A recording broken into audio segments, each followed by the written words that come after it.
अस्सलामुअलैकुम, welcome back to my channel. तो जी मेरी यूट्यूब फैमिली, कैसे हैं आप सब? क्या हाल चाल हैं? बताएं तो सही कमेंट में कि सर्दियों को एंजॉय भी कर रहे हैं, तो मेरी रेसिपी को भी खूब एंजॉय कर रहे होंगे। तो चलें जी, एक और नई रेसिपी इसको भी बनाते हैं। सबसे पहले मैंने 1 कप ऑयल लिया है। इसमें मैं 3 मीडियम साइज़ के प्याज जो स्लाइस में काट के डाल दूंगी। मोटे मोटे मैंने स्लाइस में काटे हैं, और आपने प्याज़ों को बारीक नहीं काटना, वरना ये अंदर ही घुल मिल जाएंगे और पता ही नहीं चलेगा कि प्याज भी डाले हैं। तो बस थोड़े से सॉफ्ट हो गए हैं। तो अब मैं इसमें 1 किलो जो भिंडी मैंने दरमियाने साइज़ की काट ली है वो मैंने डाल दी है। भिंडी को आपने कभी भी सालन में बगैर फ्राई किए भिंडी का सालन नहीं बनाना, क्योंकि आप बगैर फ्राई किए भिंडी का सालन बनाएंगे तो ये भिंडी का सालन ही भिंडी का हलवा बन जाएगा।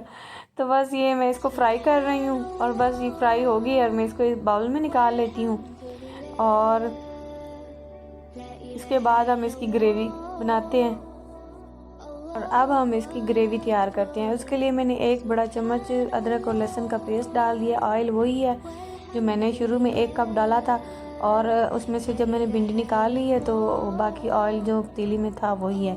अब मैंने 2 मीडियम साइज़ के टमाटर लिए, उनको मैंने छोटा छोटा काट लिया है। तो बस मैंने टमाटर उसमें डाल दिए और इनको मैं ऊपर से ढक दूँगी जब तक इनका पानी जो है अच्छे से खुश्क हो जाए और ये थोड़े से सॉफ्ट भी हो जाए।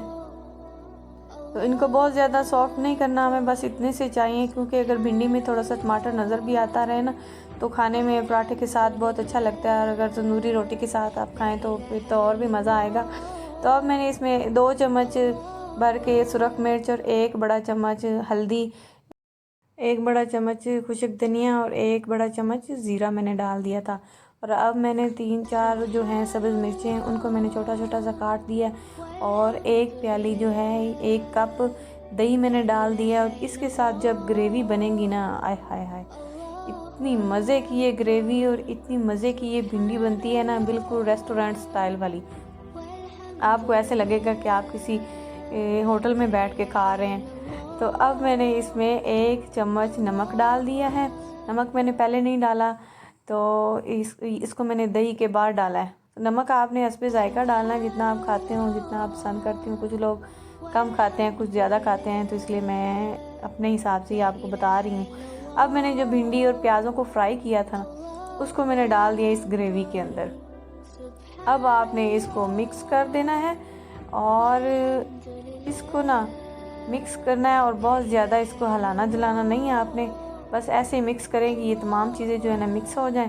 और इसको अब दम वाले आंच पे आपने इसको 1 मिनट के लिए रख देना है, ताकि जो मसाले हैं अच्छे से भिंडी के अंदर तक शामिल हो जाएं। तो जी देखें कैसे ऑयल सेपरेट हुआ पड़ा है, और इतनी मज़े की ये भिंडी है, आय हाय हाय। अगर आप इसे तंदूर वाली रोटी के साथ खाएं ना तो इतना मज़ा आए कि भाई आप क्या मुझे दुआएं देंगे। ज़रूर, मैं आपको बता रही हूँ। चलें फिर इसको हम प्लेट में निकालते हैं, और मैं आपको दिखाती हूँ कि इसकी फ़ाइनल लुक कैसी है। तो देखें जी, कैसे ग्रेवी देख लें, आप देख रहे हैं ना, इसकी ग्रेवी चेक करें। अब मैं इसको ऊपर से मज़ीद जो खुशक धनिया डाल के और भी इसको मज़ीद खूबसूरत बनाऊँगी।